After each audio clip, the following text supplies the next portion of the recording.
Our next guest spent her youth as a target for bullies and struggled with low self-esteem and an eating disorder. Now, at 30, she's a motivational speaker, author, and performer whose work inspires and empowers young women. Let's take note with Jessica Weiners, who recently was honored as the youngest recipient of the Penn State Alumni Achievement Award. Her book, A Very Hungry Girl, How I Filled Up on Life and How You Can Too, is published by Hay House of California. Thanks so much for joining us. Thanks for having me. It's good to be back.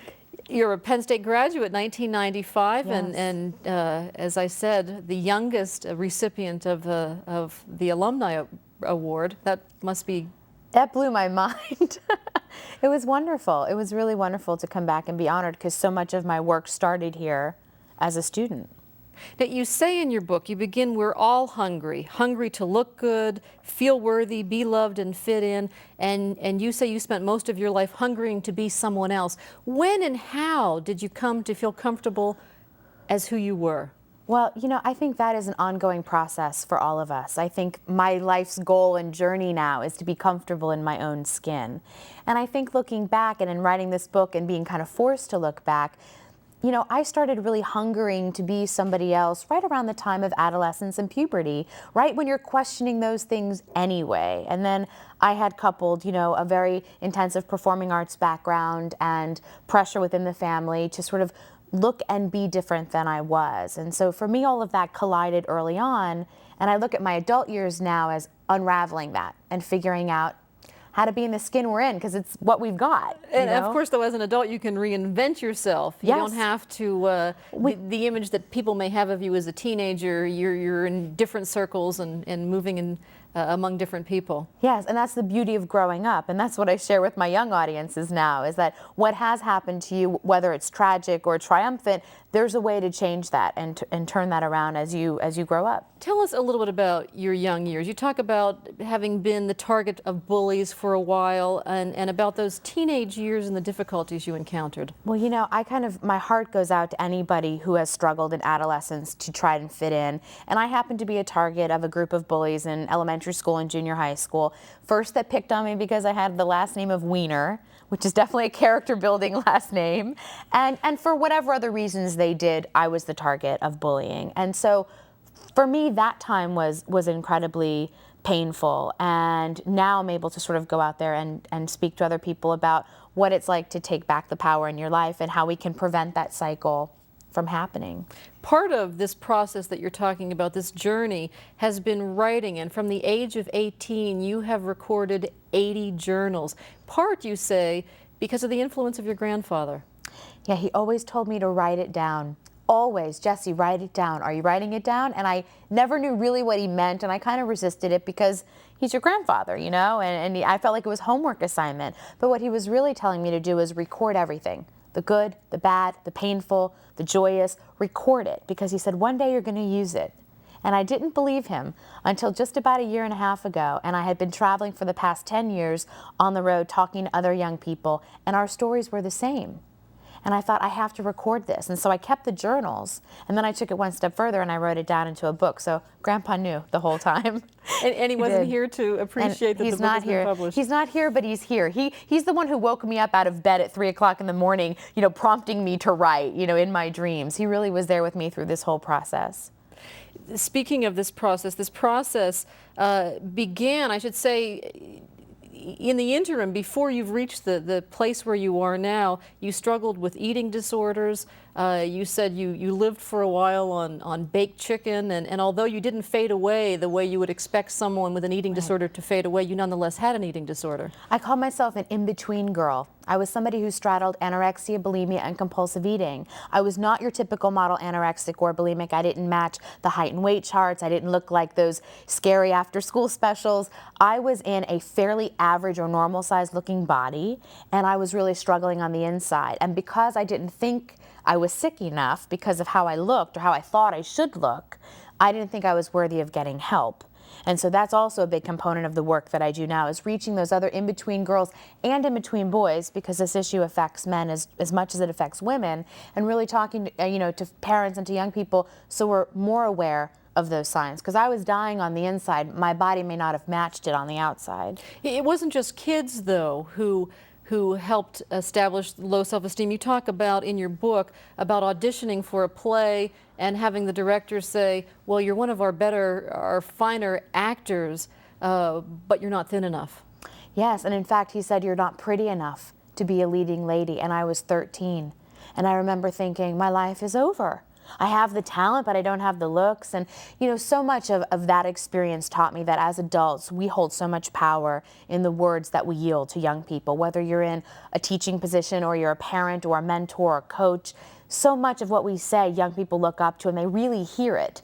And so what may have been a flippant comment on his end, based in ignorance, for me, set me on a path that was really pretty self-destructive and was really destroying, destructive of my self-esteem at the time. And you'll never forget those words.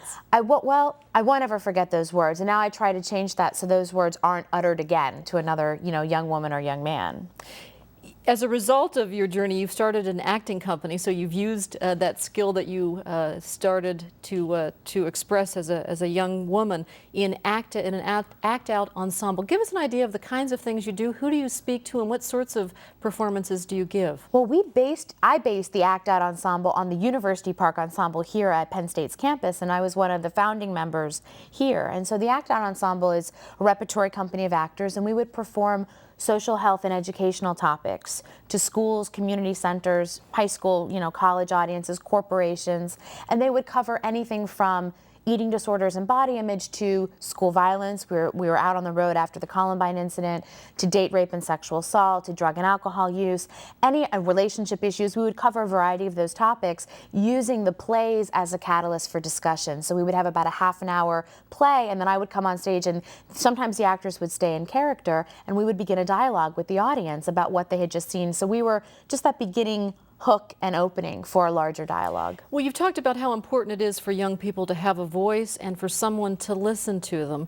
Who was that for you in your life? Well, I honestly had a lot of amazing teachers at Penn State that really listened to my expressions of myself and how I wanted to perform and create things outside of the box in the theater community. And so for me, Barry Kerr, as a professor on campus, was instrumental in really seeing my desire for social issues and my desire for the theater and finding a way to merge those creatively. And along the way, I meet amazing mentors now and role models, and I find them in my audience. And eighth graders. And in fact, you say it's a give and take, that you leave rejuvenated by the feedback that you get from the audience. This work saves my life every single day.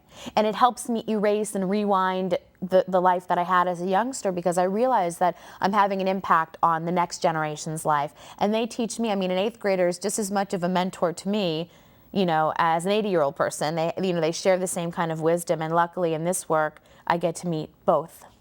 Now, you said you come across young people who routinely say to you, well, we don't talk about it, whatever it may be, in my family. Part of that, I'm sure, is that lots of families aren't sitting down to dinner together. But how important is it, are you finding, that they do have someone to talk to? It's paramount. It is paramount that our kids have a role model or a mentor to go to. And hopefully, ideally, it's our parents. And hopefully, ideally, we're in a two-parent home. But we know that that's not the case for a majority of people these days. And so I repeatedly hear over and over again from young people that they just want to be heard.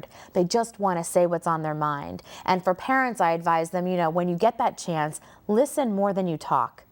Because so much of their communication is nonverbal, as much, more than it is verbal. And there's so many things being said, and there's so many openings and opportunities to be heard. And sometimes in our busy lives as parents, and we miss it, because we're just moving past it. And I hear all the time, parents want to know what's going on in their kids' lives, and kids want to tell them what's going on. They just don't always know how to do that. So read the nonverbal cues as well. In your book, you have developed what you call a toolbox filled with strategies for coping with some of the issues that you've dealt with. Can you give us some idea of what they are? Sure.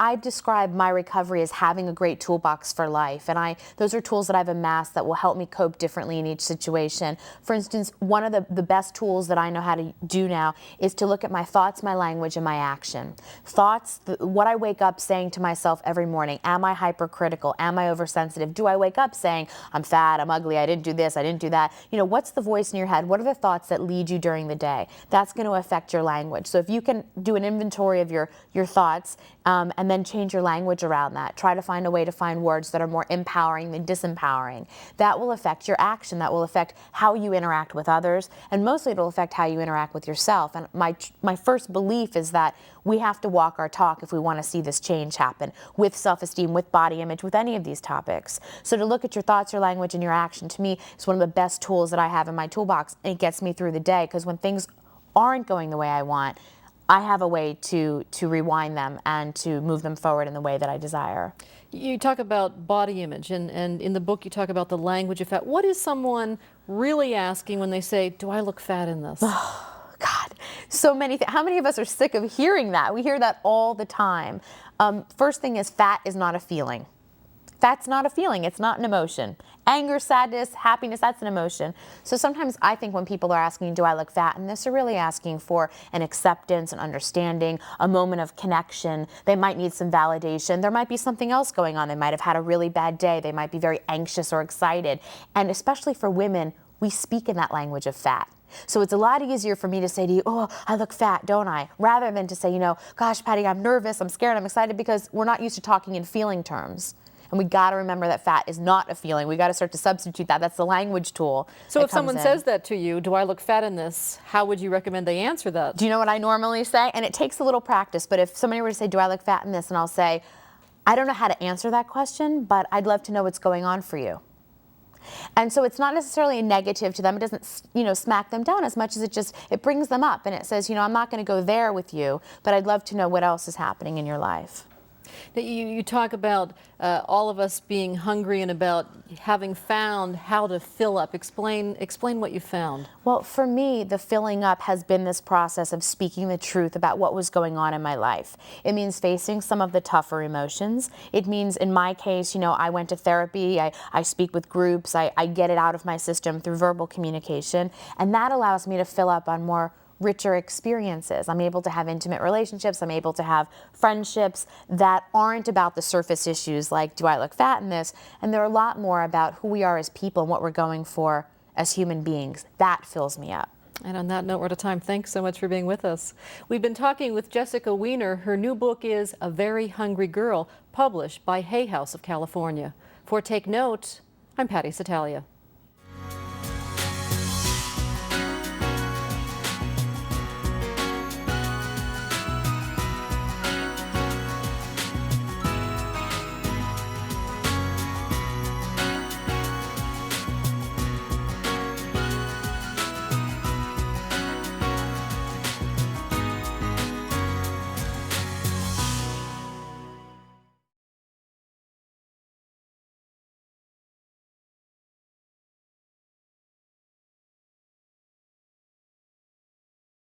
A copy of the program you've just seen can be purchased through Penn State Media Sales at mediasales.psu.edu or by calling 800-770-2111.